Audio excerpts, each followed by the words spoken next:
No ahoj, milý pohybový priateľ. Sedíš si pekne na sedačke doma s ovládačom z Netflixu v ruke. Už je marec a rozmýšľaš nad tým, že kamoši už cvičia, kamošky od januára na chodbových rečiach korporátnych sa chvália s výsledkami prvými a ty ešte furt nič. Ešte stále riešiš, ktorý gym, aké lasiaky si obliecť, komu sa zveriť do rúk.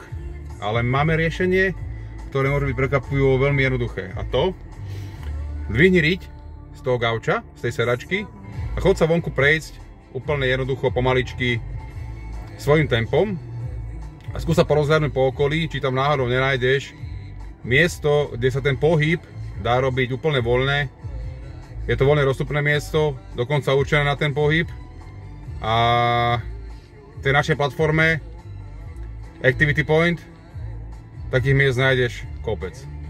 A ak v tvojom meste alebo obci také miesta nie sú, to znamená, že nás nikto nekontaktoval a to znamená, že tie miesta budeš hľadať veľmi prácne. Ale to vôbec nevadí, lebo viac sa prejdeš, spálíš viac kalórií a tým pádom naplníš ten účel toho, čo my hlásame a čo chceme posunúť ľuďom ďalej, a to je pohyb za každej okolnosti.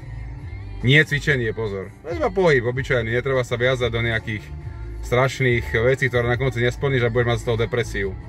Ak sa ti naša myšlienka páči, budeme potrebovať tvoju podporu v podobe zdieľania, lajkov a odberu na tomto kanáli. Pochopil? Super. Všetko dobré, priateľu, pohybu zdar. Serus, čau.